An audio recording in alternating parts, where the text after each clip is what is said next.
इस कार्यक्रम के पुण्यार्चक हैं डॉक्टर निर्मला कोठारी, श्री पोपट लाल कोठारी, पुत्र पुत्रवधू श्री नीरज कोठारी, श्रीमती प्राची कोठारी, पुणे।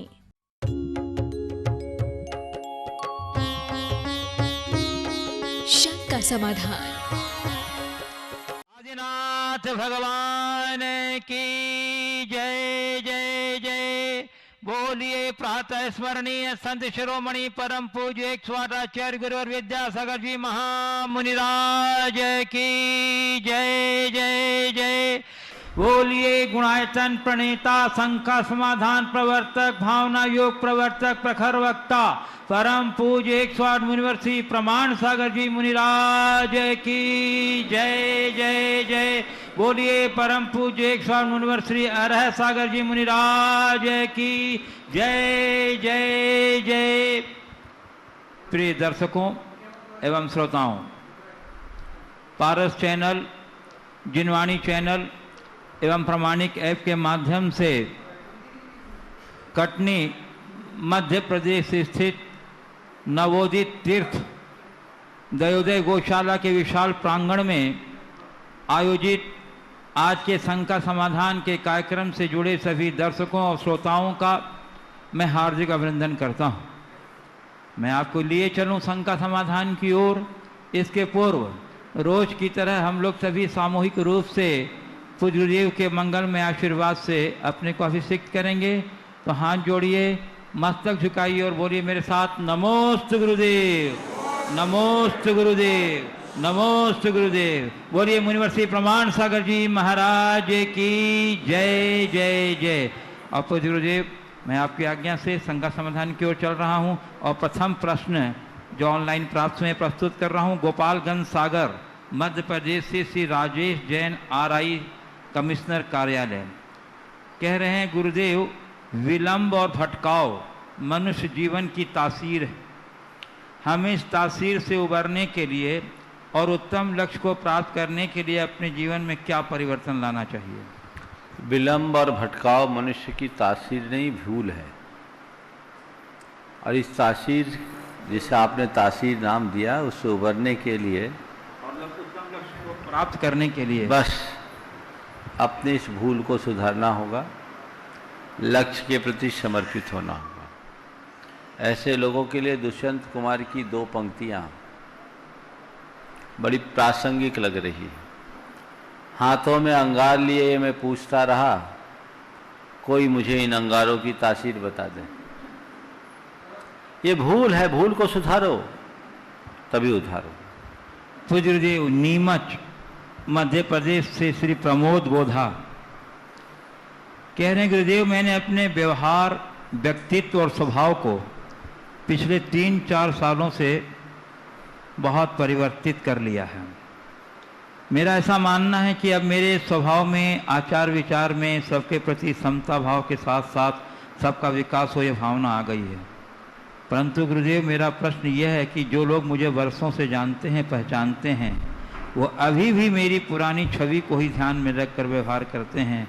गुरुदेव ऐसे लोगों की धारणा को मैं कैसे बदल सकता हूँ?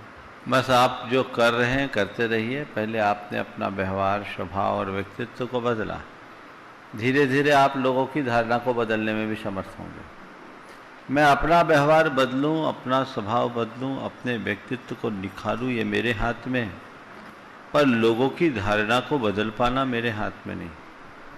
उस धारणा को बदलने के लिए हमें सतत प्रयत्नशील होना होगा और आपका व्यवहार ही लोगों की धारणा बदलेगा।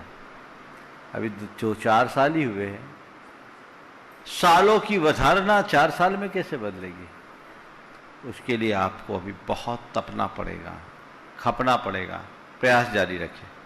पूज्य गुरुदेव जोधपुर राजस्थान से श्री सुभाष जैन पूछ रहे हैं, गुरुदेव कि जीवन की जीवंतता से क्या तात्पर्य है और जीवन को जीवंत कैसे बनाएं, कृपया समझाएं। जीवन की जीवंतता से क्या तात्पर्य है और जीवन को जीवंत कैसे बनाएं? वही जो नदी और उसके प्रवाह का। नदी में उसका प्रवाह है तो उसमें जीवंतता है, और प्रवाह शून्य नदी जीवंतता रहित है। जीवन में ऊर्जा है, उत्साह है, उमंग है, उल्लास है, तो जीवन में जीवंतता है। और इन तत्वों का अभाव है तो जीवन नीरस है। तो जीवन का रस ले, जीवन को जीवंत बना।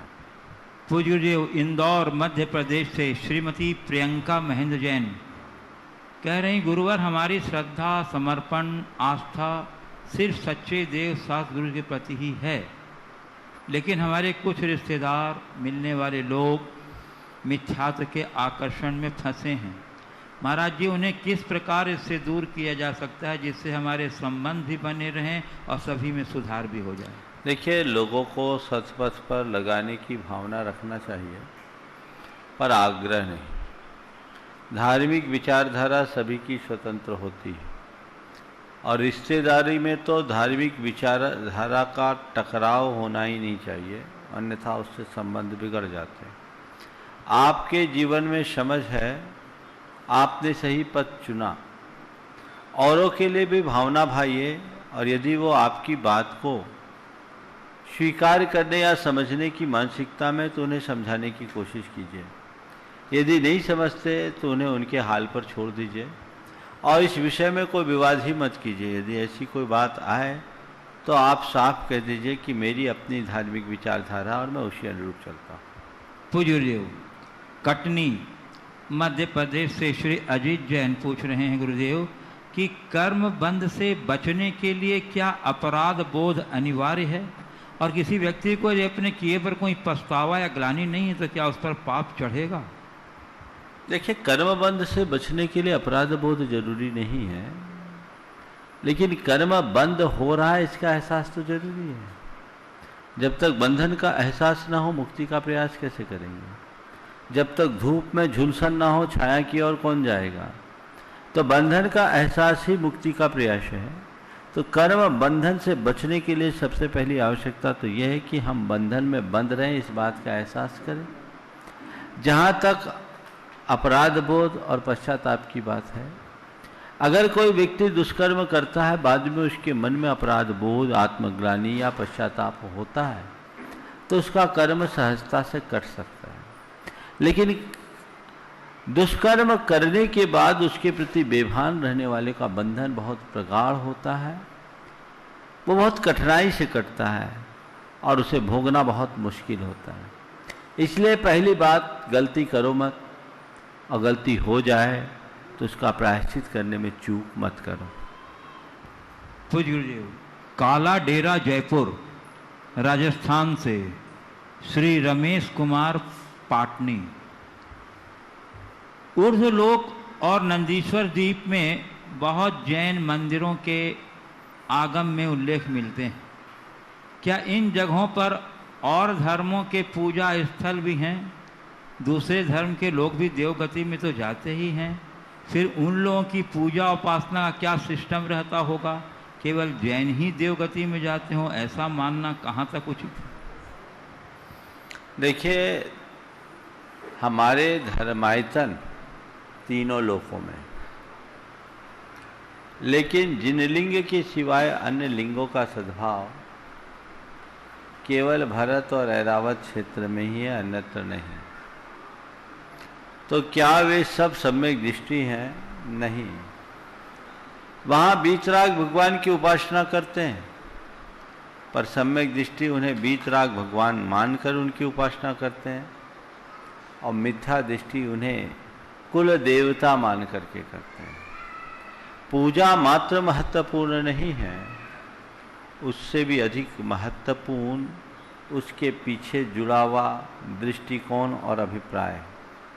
ऐसे लोगों का अभिप्राय उल्टा होता है, और उसी उल्टे दृष्टिकोण से प्रभावित होकर वो उल्टा कर्म करते हैं। पूज्य गुरुदेव, अंजड़ जिला बड़वानी से अंतिम कुमार जैन पूछ रहे हैं गुरुदेव कि इस समय आर्थिक चुनौतियों का दौर है, जिसमें कई लोगों के काम धंधे ठप पड़ गए हैं, नौकरियां भी चली गई हैं और कई लोग डिप्रेशन के शिकार हो गए हैं। ऐसे व्यक्तियों के लिए महाराज जी आपका ऐसा प्रेरक संदेश दें कि वो खुद को इन हालतों का दोषी न मानते हुए एक बार फिर शून्य से शुरू कर सफलता के शिखर तक पहुंचने को अग्रसर हो सकें। देखिए, जीवन में अनेक प्रकार के उतार चढ़ाव आते रहते हैं। इस महामारी के दौर में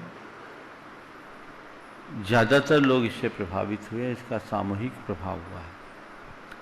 सामूहिक हो या व्यक्तिगत, मनुष्य ने अपने जीवन में अनेक प्रकार की कठिनाइयों को झेला है, उनका सामना किया है और बार बार उसे सुधारा है। आप अपने जीवन का अनुभव करें, कई बार ऐसा हुआ होगा कि व्यक्ति गंभीर रूप से बीमार पड़ा और उस बीमारी में दुकान धंधा सब महीनों बंद रहे और जमा पूंजी भी समाप्त हो गई।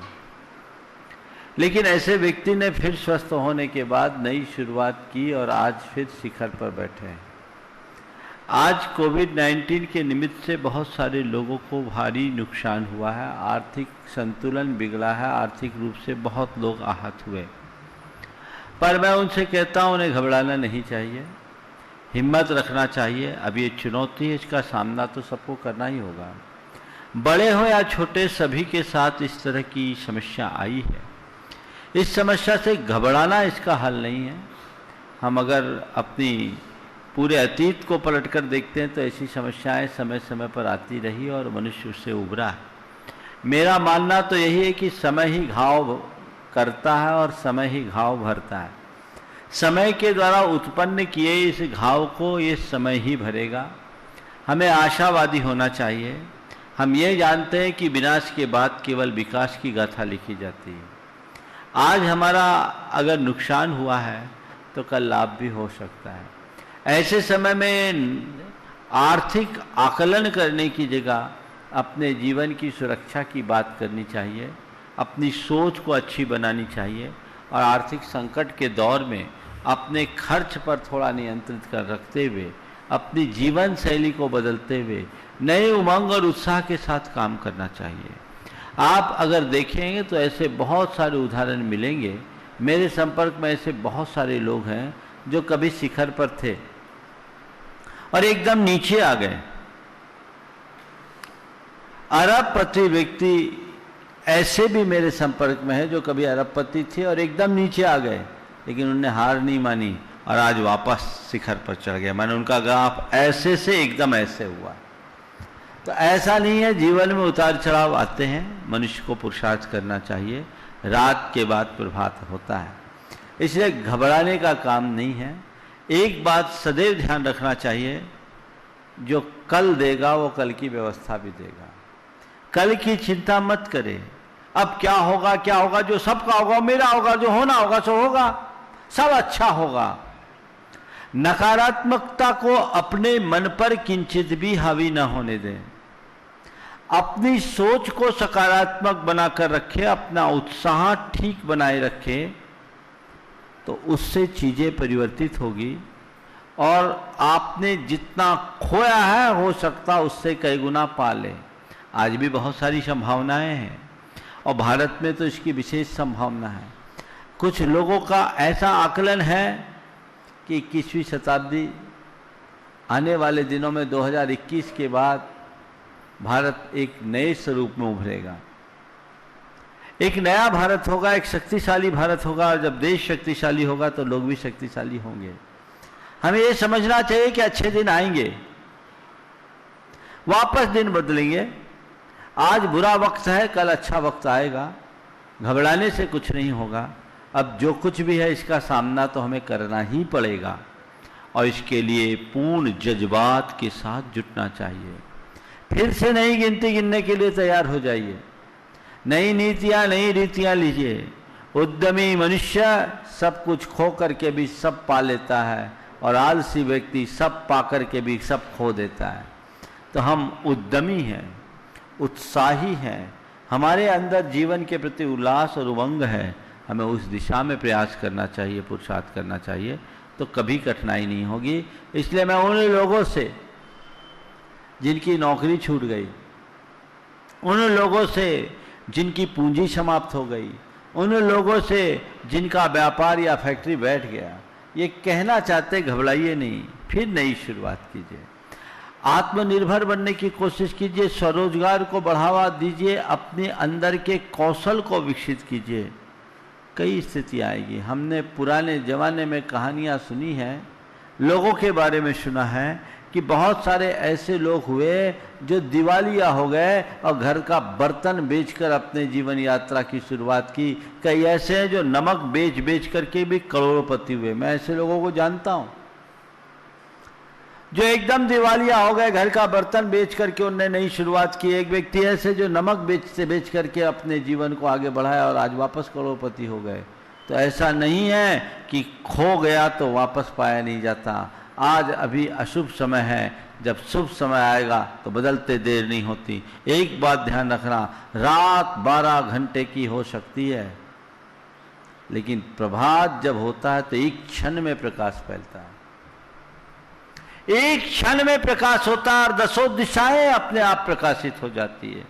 बुरा वक्त लंबा हो सकता है, लेकिन जिस पल तुम्हारा अच्छा वक्त आएगा सब चमक जाएगा। इसलिए घबराना नहीं चाहिए। सभी को धैर्य और संयम रखना चाहिए, संतोष रखना चाहिए। विपत्ति धैर्यम, विपत्ति में धैर्य ही सबसे ज्यादा आलंबनी है। वो आलंबन कीजिए, इसके अलावा हमारे पास कोई उपाय नहीं है। अब जो है जैसा वैसा हमें अब निभाना तो पड़ेगा। ये तो जीवन का चक्र है, चलता रहता है। इसे जीवन का एक अंग मान करके स्वीकार कीजिएगा तो कभी किसी तरह की परेशानी का सामना नहीं करना पड़ेगा। पूज्य गुरुदेव, कटनी मध्य प्रदेश से श्री प्रवीण जैन पूछ रहे हैं, गुरुदेव मेरी जिज्ञासा यह है कि एक 9 वर्ष का बच्चा अभिषेक करता है और बाद में उसके पिताजी हाथों से पकड़कर श्री जी को उसके सिर पर रखकर वेदी में विराजमान कराते हैं, तो यह कहाँ तक उचित है? और गुरुदेव, चिंतन और मनन में क्या अंतर है कृपया? एक प्रश्न की अनुमति दो तो क्यों? देखिए, अभिषेक 8 वर्ष की उम्र होते ही बच्चा कर सकता है, बल्कि कराना ही चाहिए। जिस दिन बच्चे का 8वीं वर्षगांठ हो, आप उसके हाथों भगवान का अभिषेक कीजिए। लेकिन भगवान को उठाने का कार्य थोड़े समर्थ व्यक्ति को ही करना चाहिए, क्योंकि थोड़ी सी चूक से बहुत बड़ी अविनय, असाधना या अवज्ञा हो सकती है। वो पाप का कारण बन सकता है। उनसे बचना चाहिए और वहाँ सावधान होकर रहना चाहिए। इसलिए इनका आप सबको ध्यान रखना चाहिए। आपने पूछा है चिंतन और मनन में क्या अंतर है? चिंतन में और मनन में क्या अंतर है? देखिए, लॉलीपॉप खाया है? हाँ, लॉलीपॉप को चूसना चिंतन है। क्या बोल रहा हूं? लॉलीपॉप को चूसना चिंतन है और उसका रस लेना मनन है। चिंतन के बाद मनन होता है। किसी भी विषय या वस्तु के विषय में विचार करना चिंतन है, और उस विचार का सार पाकर उसका अनुभव करना मनन। पूज्य गुरुदेव, कटनी से ही सुरभि सतीश जैन, पाटन परिवार, कह रहे हैं गुरुदेव कि ईंट का जवाब पत्थर से नहीं प्रेम से देना चाहिए, ताकि सामने वाला स्वयं लज्जित हो और आपके प्रति कृतज्ञ हो जाए। और क्योंकि उन्होंने आपको प्रेम प्रदर्शन का मौका दिया, कहना तो सहज है मगर हम ऐसा कर नहीं पाते, कृपया मार्गदर्शन करें। हम क्या करें, नहीं कर पाते। कहना सरल है और करने में ही जीवन सरल बनेगा। ईंट का जवाब पत्थर से दोगे तो सिर फोड़ो एक दूसरे को। एक बार एक ने कहा, महाराज हम तो जैसे को तैसा ही करते हैं, ईंट का जवाब पत्थर से ही देना चाहिए। हमने कहा बिल्कुल, मैं तुम्हारी बात से सहमत हूं। जैसे के साथ तैसा व्यवहार करो। मेरी बात को सुनकर सामने वाला थोड़ा अचंभित सा रह गया, महाराज क्या बोल रहे? हमने कहा देख भाई, कहीं आग लगी हो तो क्या करते हो? उस आग को बुझाने के लिए उसमें पानी डालते हो या पेट्रोल? बोले महाराज पानी डालते हैं। हम बोले पेट्रोल डालो तो? बोले आग और भभक जाएगी। हम बोले ऐसी गलती तो नहीं करते? बोले नहीं। हम बोले अच्छा, खूब सारी आग लगी है और एक आध बूंद छींटते हो क्या? नहीं महाराज, चिंगारी को फूंक कर बुझाते हैं। थोड़ी आग हो तो एक आध लोटा पानी डालते हैं, और ज़्यादा आग हो तो 2-4 बाल्टी डालते हैं, और अगर आग ज्वाला बन जाए तो दमकल लगाते हैं। अच्छा, मतलब जैसी आग वैसा पानी? बोले हाँ महाराज, यही उसका सॉल्यूशन है, जैसी आग वैसा पानी। तो हमने कहा बस इतना ही तो मैं तुमसे कहता हूँ, सामने वाला आग हो तो तुम पानी बनो, जैसे का तैसा का मतलब यही है। उसको गुस्सा आ रहा हो, गाली दे रहा है, तुम शांति मूर्ति बनो। वो जितना क्रोध करे तुम उतना शांत बनो। किसी के क्रोध करने पर उसके लिए विरुद्ध है प्रतिक्रिया का पेट्रोल डालने की जगह क्षमा का शीतल जल डालो, वो आग अपने आप बुझ जाएगी। ये है जैसे कि तैसा का सही अर्थ है। लोग तो उल्टा करते हैं, आग बुझाना चाहते हैं और पेट्रोल डालते हैं, सत्यानाश होता है। पूज्यदेव ईरोड तमिलनाडु से रश्मि जैन पूछ रही गुरुदेव कि हाथों पर गिरी स्याही के दाग हम साबुन से धो सकते हैं, किंतु विधि का लेख कौन सी स्याही से लिखा जाता है जिसे हम भाव में नहीं मिटा पाते? गुरुदेव इसके लिए कौन सा साबुन का इस्तेमाल करना चाहिए? बहुत अच्छा सवाल। हाथों पे लगे स्याही के दाग को हम साबुन से धो लेते हैं, पर विधि का दाग कौन से स्याही से लिखा है, विधि का लेख कौन से स्याही से लिखा है, और इसे कौन से साबुन से हम साफ कर सकते हैं? तो देखो, जो विधि का लेख है वो हमारी करनी के स्याही से लिखा है। हमने जैसी करनी की है उसी स्याही के रस से वो लिखा गया है,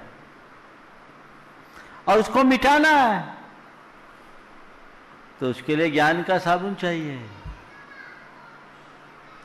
अगर तुम्हारे अंदर सच्चा ज्ञान प्रकट हो गया और तुमने अपने आप को साधना के मार्ग में लगा दिया, तो करोड़ों जन्म का पाप एक क्षण में नष्ट किया जा सकता है। अज्ञानता से बांधा गया अनंत जन्मों का पाप ज्ञान के बदौलत एक क्षण में नष्ट हो सकता है। बस इतनी सी समझ अपने अंदर विकसित हो जाए तो हमारा कायाकल्प हो जाए। पूज्यदेव कटनी से ही श्री प्रमोद कुमार जी जैन पूछ रहे हैं गुरुदेव कि आगम में एक उक्ति आई है कि जे कम में सुरा ते धम में सुरा, परंतु गुरुदेव आज की स्थिति इसके विपरीत देखी जा रही है। लोग सांसारिक कार्यों में समस्याओं को सुलझाने में तो अपनी पूरी क्षमता से काम लेते हैं, परंतु जब परमार्थ का प्रसंग आता है तो स्वयं को कमजोर पाते हैं। तो आगम की उक्ति में कमी है या उसका प्रभाव या धार्मिक संस्कारों की क्षीणता? गुरुदेव समर्थ लोगों का रुझान परमार्थ की ओर बढ़े, इसके लिए आपके उद्बोधन की आवश्यकता है। जे कम में शुरा ते धम में शुरा, ये आगम की उक्ति नहीं, ये एक लोक कहावत है और ये यथार्थ भी है। जो क्रियाशील होता है वही धर्मशील हो सकता है, जो पुरुषार्थी होता है वही धर्मी होता है। प्रश्नकार का भाव ये है कि बहुत सारे लोग अपने दुनियादारी के कार्यों में तो बहुत ज़्यादा सक्रिय होते हैं, पर धर्म क्षेत्र में उनका अपेक्षित उत्साह नहीं दिखता। समर्थ लोग धर्म क्षेत्र के प्रति अपनी रुचि जगाए, इसके लिए मार्गदर्शन चाहे। वस्तुतः धर्म के क्षेत्र में वही लग पाता है जिसके हृदय में धर्म के प्रति सच्ची अभिरुचि होती। जब तक रुचि जागृत न हो तब तक कोई व्यक्ति धर्म के क्षेत्र में नहीं लगता है। जो व्यक्ति बुरी तरह गोरख धंधे में उलझा हुआ है, उसे धर्म के प्रति रुचि नहीं है। अगर उसकी रुचि जग गई तो वो हमारे लिए बहुत बड़ा उदाहरण बन सकता है। उसके लिए ज़्यादा कहने और करने की आवश्यकता नहीं होगी, बहुत बड़ा उदाहरण बन सकता है, वो बदलाव घटित कर सकता है। तो धर्म के क्षेत्र में रुचि जगनी चाहिए और हमारी प्राथमिकताएं बदलनी चाहिए। लोगों को ये समझना चाहिए कि हमारे जीवन के निर्वाह के लिए कर्म है, तो जीवन के निर्माण और निर्वाण के लिए धर्म है। निर्वाह बहुत बड़ी उपलब्धि नहीं, निर्वाह तो पशु और पक्षी भी कर लेते हैं। उपलब्धि निर्माण में है और निर्वाण में है, जो धर्म और अध्यात्म को आत्मसात करके ही घटित होता है। तो हमारे अंदर वैसा धर्म आए, हम अपने आप को वैसी आध्यात्मिकता से सराबोर करें, तो रुचि बदलेगी। बहुत सारे लोग हैं ऐसे जो कभी धर्म के बारे में कुछ जाने नहीं, समझे नहीं, एबीसीडी नहीं जाने, लेकिन एक टर्निंग पॉइंट आया और बदले तो धर्म के शिखर पर पहुंच गए। जे कम में सूरा ते धम में सूरा की उक्ति उन लोगों के साथ चरितार्थ होती है। तो मैं एक बात कहता हूं, यदि कोई व्यक्ति धर्म के प्रति रुचि नहीं रख रहा है, दूसरे मार्ग में लगा हुआ है, उसको देखकर उसके प्रति उपेक्षा का भाव, तिरस्कार का भाव या हीन भाव मत लाना।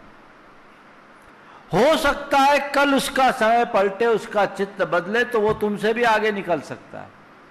अंजन चोर इसका सबसे बड़ा उदाहरण है। इतना कुकर्मी, व्यसनी, व्यभिचारी बदला तो एक क्षण में अंजन से निरंजन हो गया। बड़े बड़े धर्मियों के लिए आईना दिखा दिया। तुम तो नाप तौल करके चल रहे थे, उसने आर या पार। जे कम में सूरा ते धम में सूरा की उक्ति ऐसे लोगों के लिए। हाँ, उन लोगों से मैं कहना चाहता हूं जो दुनियादारी के कार्यों को उत्साह के साथ करते हैं और धर्म क्षेत्र की बात आने पर कहते हैं हम में शक्ति नहीं, हमारे बस की नहीं। वे सब बहानेबाज हैं। शक्ति है पर उसकी अभिव्यक्ति का प्रयत्न नहीं। उस शक्ति को प्रकट कीजिए, उसे जगाइए, उसकी अभिव्यक्ति होनी चाहिए, उद्घाटित कीजिए। आप कर सकते हैं। और जिस दिन ये विश्वास मन में आ जाएगा कि मैं ये कर सकता हूं, तो आपके लिए हर कार्य सुकर हो जाएगा, कहीं कोई कठिनाई नहीं होगी। इसलिए करना चाहिए, उत्साहित रहना चाहिए। पूज्य गुरुदेव, कटनी से डॉक्टर भावना जैन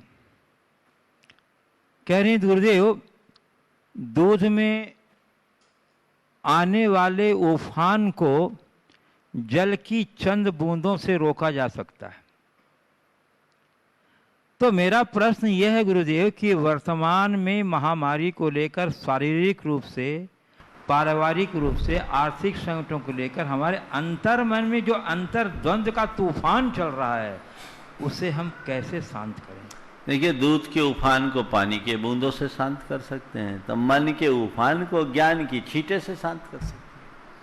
तत्व ज्ञान के बूंद से शांत करो। थोड़ा सा मोटिवेशन अपने आप को दो और उस थोड़े से मोटिवेशन से जीवन में बहुत बड़ा बदलाव घटित हो सकता है। पूज्य गुरुदेव, नागपुर महाराष्ट्र से सुभाष कुकेकर जैन पूछ रहे हैं, किसी व्यक्ति को सम्यक दर्शन की अनुभूति होती है तो उसका प्रमाण क्या और उसमें क्या लक्षण दिखते हैं? देखिए, सम्यक दर्शन अंदर की चीज है, उसका कोई प्रमाण प्रस्तुत नहीं किया जा सकता। हाँ, सम्यक्तोचित क्रियाओं के आधार पर हम उसका अनुमान कर सकते हैं।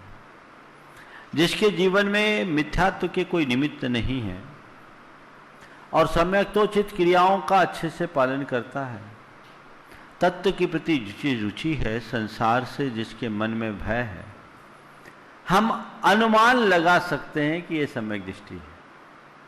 बाकी ये सब सर्वज्ञ के ज्ञान का विषय है। तो गुरुदेव, इंदौर से काव्या जैन, जो कक्षा 5 प्रतिभा स्थली इंदौर की छात्रा है, उसका प्रश्न है, गुरुदेव मेरा प्रश्न ये है कि अगर मंदिर जी में बच्चे से कोई आंटी घर की पर्सनल बातें पूछें और बच्चे को उकसा के परेशान करें, तो ऐसे लोगों को कैसा कर्म फल मिलता है? क्या बच्चों से ऐसी बातें करना सही है? मुझे समझ में नहीं आता कि बच्ची मैं हूं या वो आंटी, जिनमें इतना भी ज्ञान नहीं है कि बच्चों से कैसी बातें करनी चाहिए। मैंने उनसे कहा भी तो वो मेरे घर आके बातें कर सकती हैं, पर वो तो वायलेंट हो गई। गुरुदेव कृपया मेरी शंका। वायलेंट हो गई? हाँ।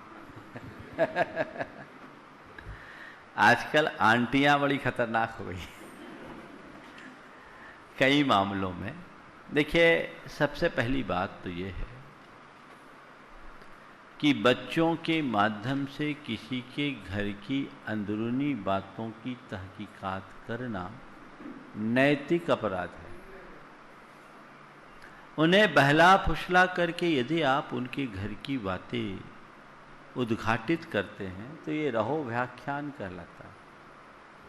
ये एक दोष है, पाप है, अपराध है।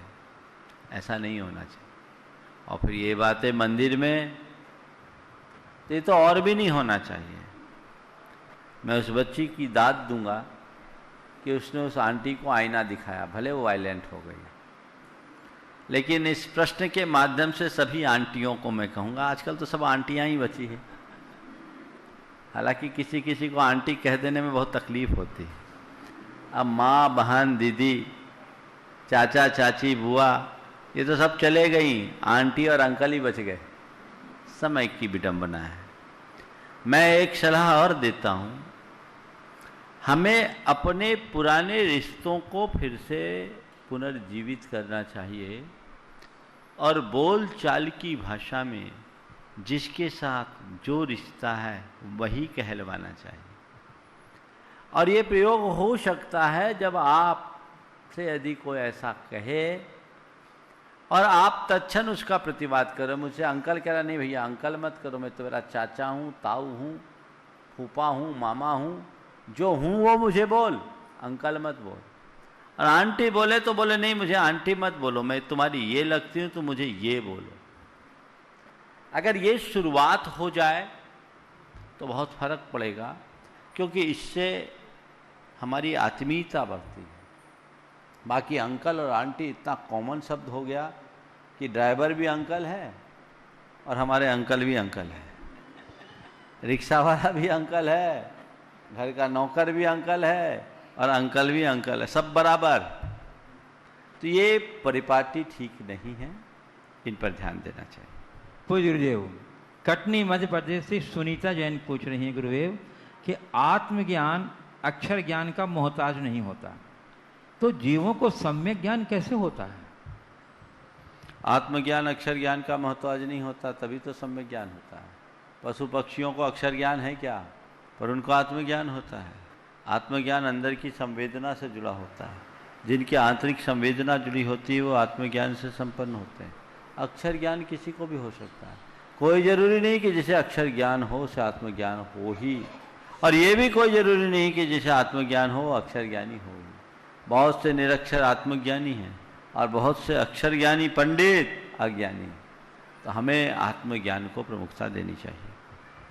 पूज्य गुरुदेव, सागर से बाल ब्रह्मचारिणी किरण दीदी गोदरे नमोस्तु करते हुए पूछ रही हैं, कह रही हैं गुरुदेव कि जीवन ज्ञात और अज्ञात का मिश्रण है।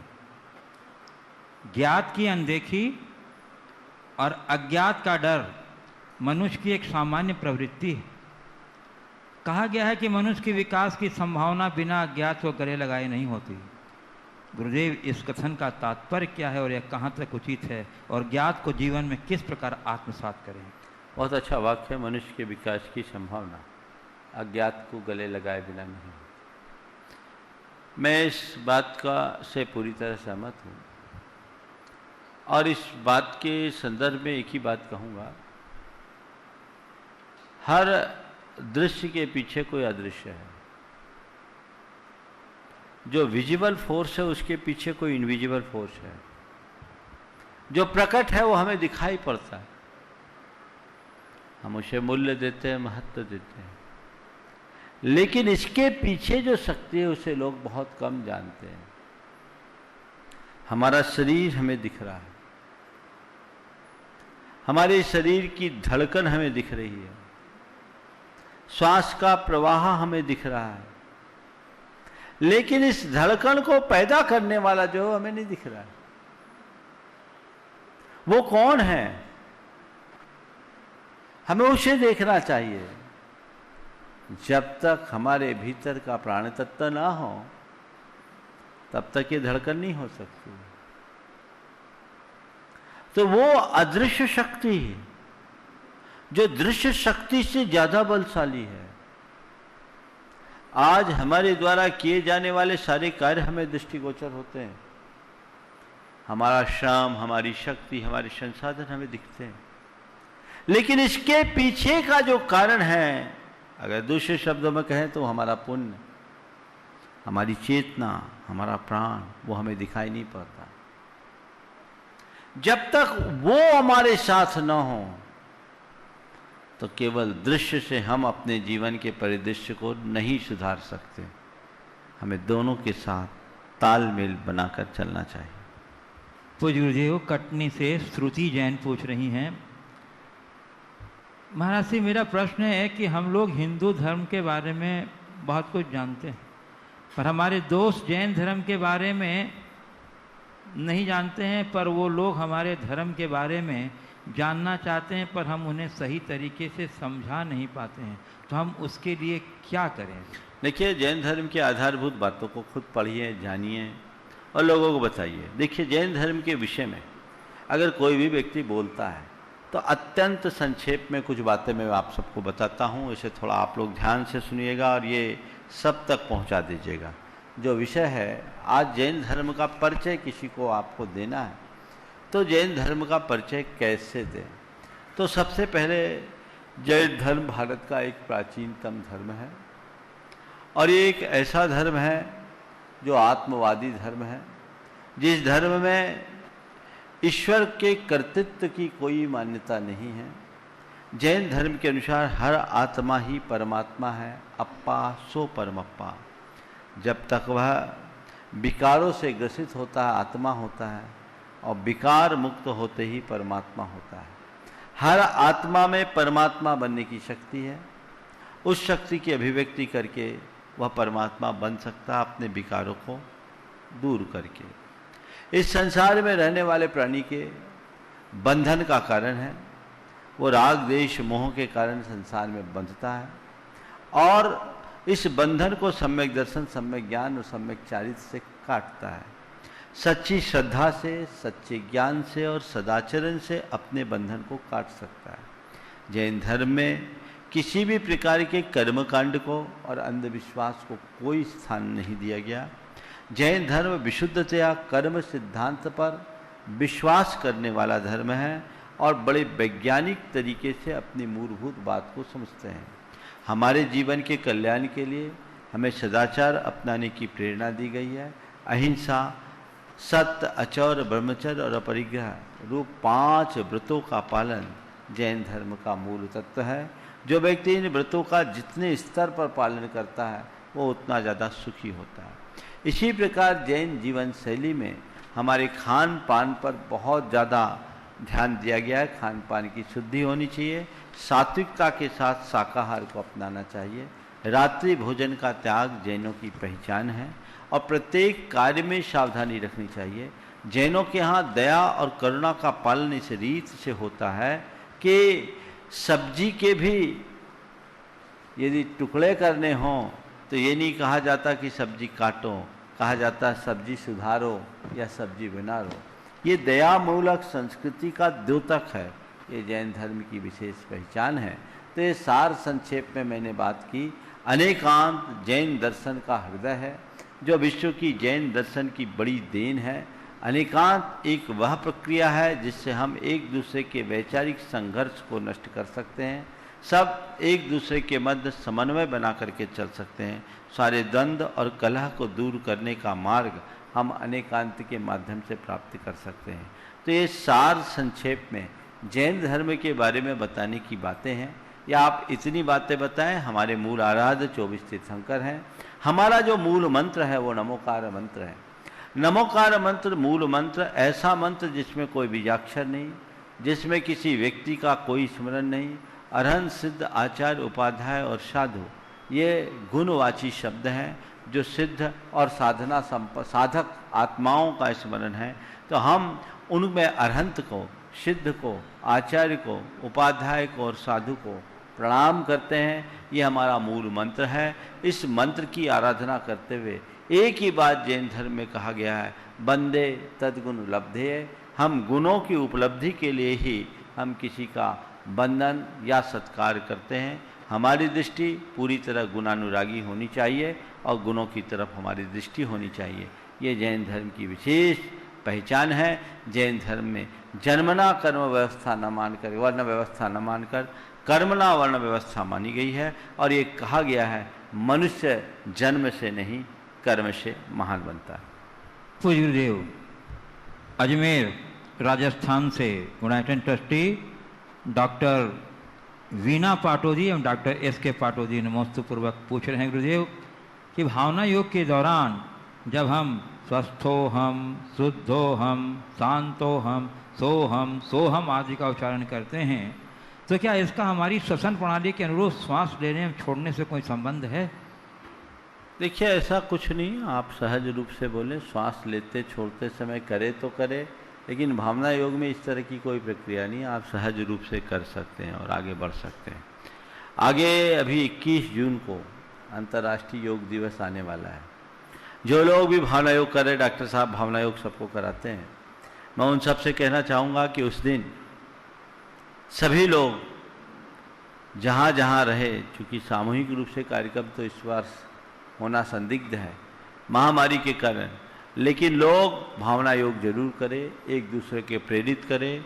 मेरी अगर अनुकूलता रही तो मैं जहाँ रहूँगा वहाँ से भावना योग उस निश्चित समय पर सीधा प्रसारण आप सबको दिया जाएगा और इसकी सूचना सब लोगों को समय पर दे दी जाए। अब जहाँ रहेंगे, मुझे नहीं मालूम कहाँ रहेंगे। कटनी वाले कह रहे महाराज ये क्या कह रहे हैं, हमारी तो धड़कन बढ़ रही है। हम ये थोड़ी कह रहे कटनी में नहीं रहेंगे।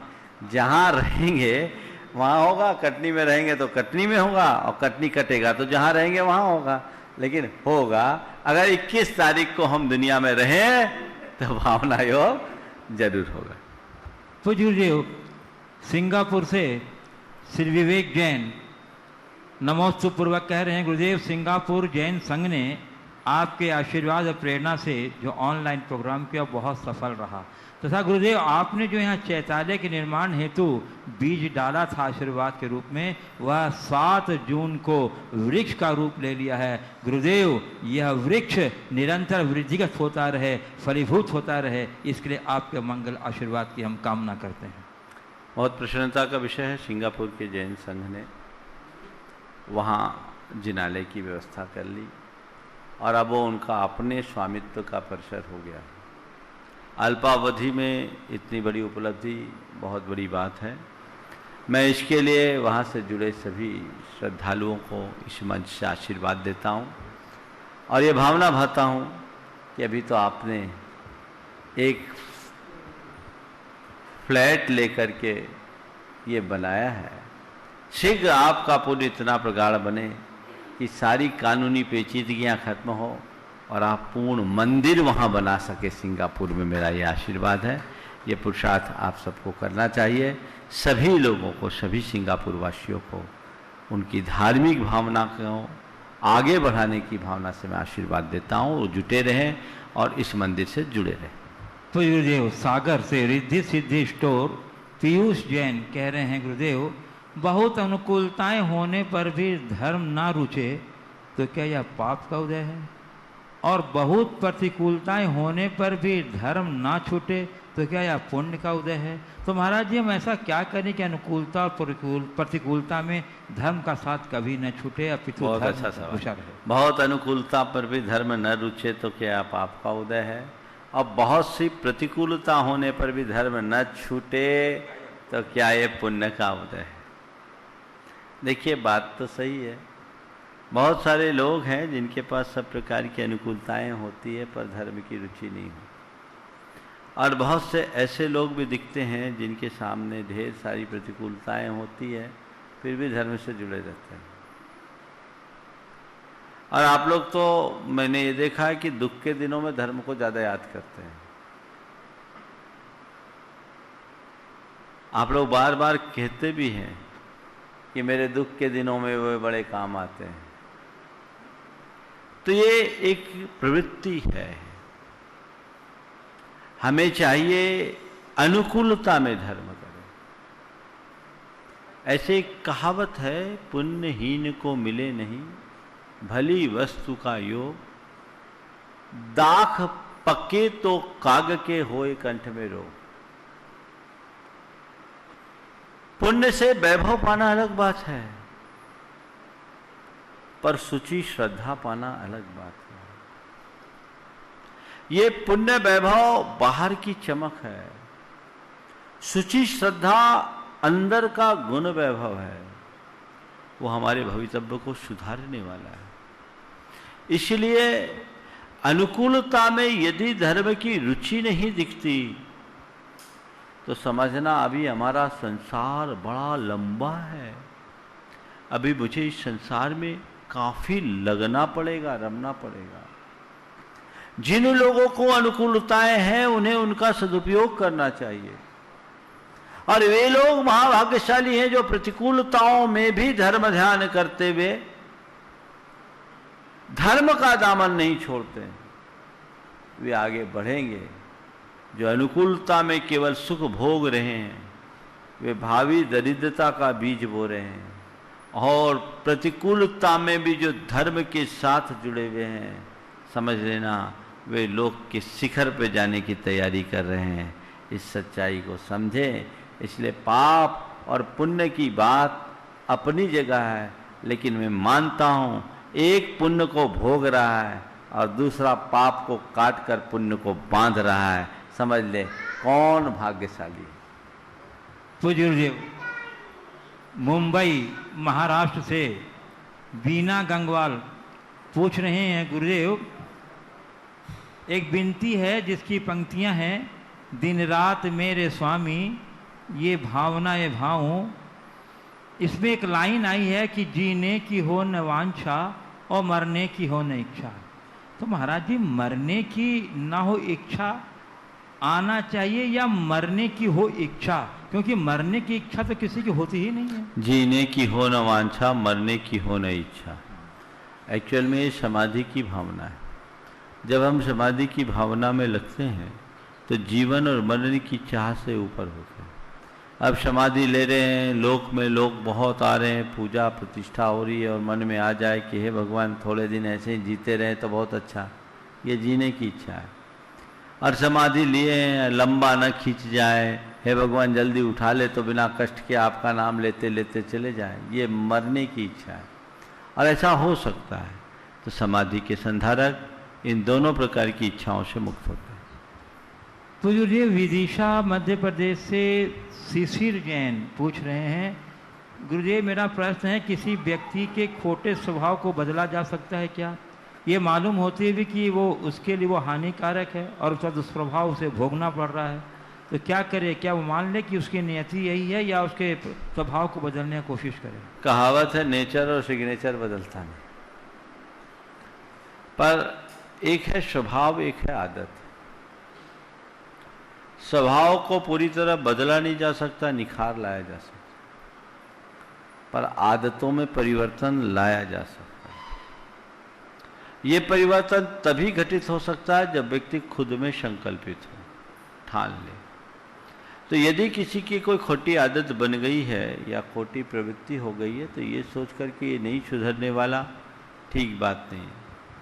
उस व्यक्ति के अंदर का संकल्प जगाने की कोशिश करनी चाहिए, उसे इस तरह से प्रेरित करना चाहिए कि वो अपने जीवन को बदलने का संकल्प जगा ले। परिवर्तन आ सकता है, उसकी आदत, उसकी लत में सुधार आ सकते हैं। मेरे संपर्क में ऐसे अनेक लोग हैं जो महावैष्णवी थे, बड़े उग्र मिजाजी थे, आज शांत मूर्ति हो गए, सदाचारी हो गए, व्रती हो गए।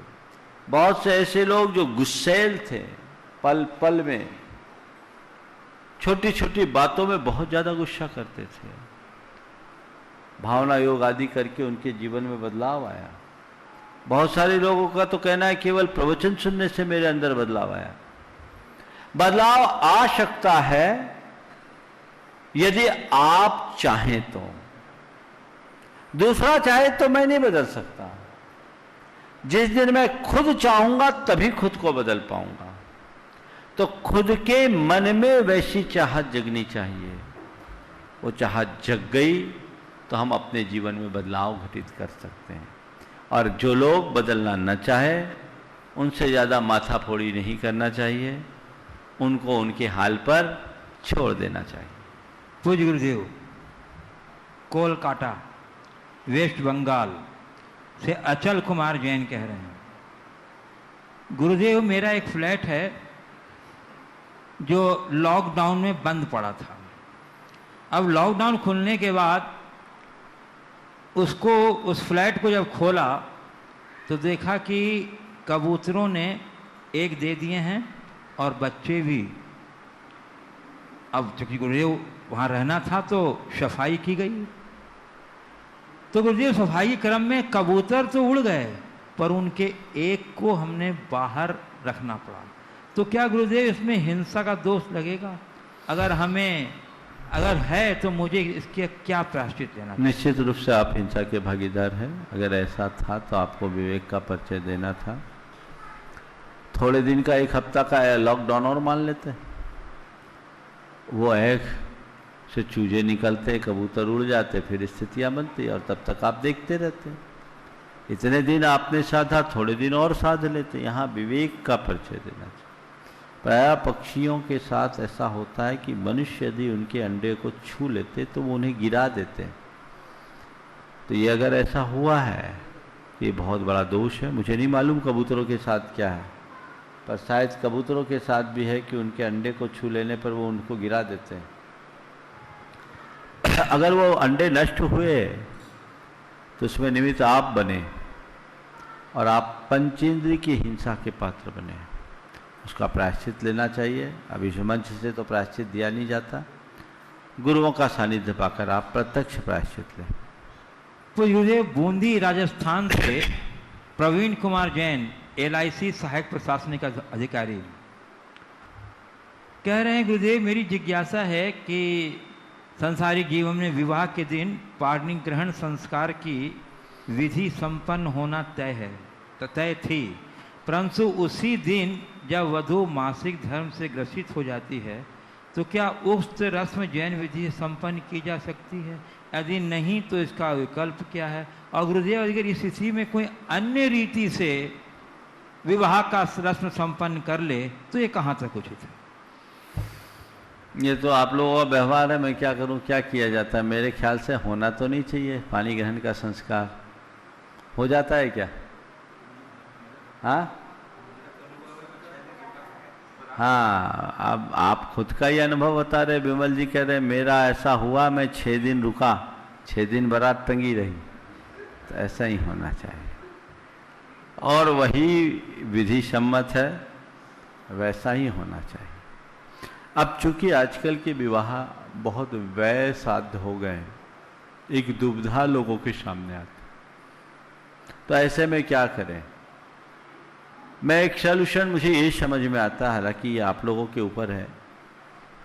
बाकी सारा कार्यक्रम कर लेना चाहिए, मूलभूत विवाह संस्कार को बचा लेना चाहिए और वर वधू जब शुद्ध हो जाए कर ले, बाराती को विदा कर दे। आपने हाजिरी दे दी, बाकी जय राम जी की। इसके अलावा और कोई दूसरा रास्ता नहीं है।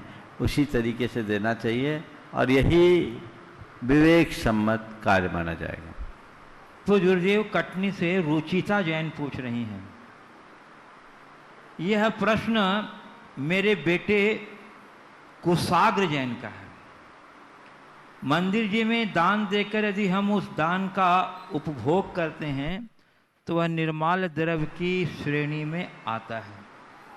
गुरुदेव, इसी तरह अगर हम धर्मशालाओं में कमरा निर्माण के लिए दान देते हैं और फिर उसी का उपयोग करते हैं तो निर्माल का दोष नहीं लगेगा क्या? देखिए, मंदिर जी में दान देकर उस द्रव्य का उपयोग करना निर्माल है। धर्मशालाओं में आपने कमरा का निर्माण करा है तो वो कमरा आपके लिए बनाया गया, आपके उपभोग के लिए बनाया गया, उसका उपभोग करना निर्माल नहीं। हाँ, अगर आप वहाँ रह रहे हैं तो उसके मेंटेनेंस का खर्च तो आपको देना चाहिए। भले व्यवस्थाएं निःशुल्क हो, पर अगर उसका मेंटेनेंस मंदिर से लग रहा है तो आप पाप के भागीदार हैं। तो कहीं भी जाएं आपको उस निर्माल्य का ध्यान रखना चाहिए। वहाँ निःशुल्क व्यवस्थाएं हों तो भी आपको अपना योगदान देना चाहिए। एक बच्चा आया है, आजा बेटा आजा, अपना नाम नहीं दिया था। ये एक छोटा सा बच्चा आजा, यहाँ की गौशाला के लिए वो सुबह से अपना गुल्लक लेकर आया है। बहुत अच्छी प्रेरणा है। यहाँ बड़ी गौशाला ले आओ, गौशाला कमेटी के कोई एक पदाधिकारी, गौशाला कमेटी के कोई पदाधिकारी हैं यहाँ तो आ जाइए। सुभाष जी आप आ जाओ। तुम्हारा नाम क्या बाबू? नाम बोलो। हाँ मनन जैन, पिताजी का नाम? वाह। श्री प्रवीण जी जैन के पुत्र मनन जैन ने गौशाला के लिए अपनी संचित राशि गुल्लक को दिया है। बहुत बहुत अपने हाथ से दो, अपने हाथ से दो। बस ठीक है, बहुत बढ़िया आशीर्वाद। अच्छे भाव। ये सुबह से था कि महाराज आप आओगे, मेरे मन में था कि जब आप आओगे तो हमें अपने गुल्लक का दान गौशाला के लिए देना है। एक बहुत बड़ा परिवर्तन समाज में हुआ है और बच्चों के अंदर ये जो दानशीलता की भावना बढ़ी है। आज ये दान दिया है, कल ये महादानी बनेगा, भामाशाह भी बन सकता है। मैं उसे आशीर्वाद देता हूँ। इसी तरह दान का भाव रखना चाहिए और कल्याण के कार्यों में आगे बढ़ना चाहिए। ये पाठशालाओं का चमत्कार है। जो बच्चे पाठशाला जाते हैं उनको ये संस्कार मिल रहे हैं, वे अपने द्रव्य का सदुपयोग करना सीख रहे हैं, उनके अंदर दान के प्रति उत्साह जाग रहा है। ये बहुत सुलक्षण है। इसलिए मैं सभी से कहता हूँ अपने बच्चों को पाठशालाओं के प्रति उत्साहित करना चाहिए। गुरुदेव, एक प्रश्न ओस्लो। महाराज जी, मैं कवि अजय अहिंसा बाकल की भतीजी नॉर्वे से यह शंका है कि नॉर्वे में 6 मंथ रात होती है और 6 मंथ दिन होती है, तो ऐसे में रात्रि कैसे ध्यान रखें? देखिए, ऐसी जगह में रहें तो जब दिन हो तो रहो, रात के दिनों में मत रहो। पूरी रात थोड़ी होती, 12 घंटे की रात थोड़ी होती, 4 घंटे का रहता है सर, है ना। 6 महीने पूरी रात, 24 घंटे रात। हाँ, 24 घंटे दिन और 24 घंटे रात। तो भाई धर्म की दृष्टि से जब दिन हो तो रहो और रात हो तो जहाँ दिन हो वहाँ पहुँच जाओ। जैसे प्रवासी पक्षी होते हैं ना, प्रकृति के अनुरूप अपने आप को बदल देते हैं, वैसे हमें भी बदल जाना चाहिए। इस प्रकार आज के सत्र को परम पूज्य गुरुदेव के चरणों में नमन अर्पित करते हुए यहीं पर विराम। बोलिए परम पूज्य आचार्य गुरुवर श्री विद्यासागर जी महाराज। बोलिए परम दर्शनी प्रमाण सागर जी महाराज की, मुनिवर श्री अरह सागर जी महाराज की। इस कार्यक्रम के पुण्यार्चक थे डॉक्टर निर्मला कोठारी, श्री पोपट लाल कोठारी, पुत्र पुत्रवधू श्री नीरज कोठारी, श्रीमती प्राची कोठारी, पुणे।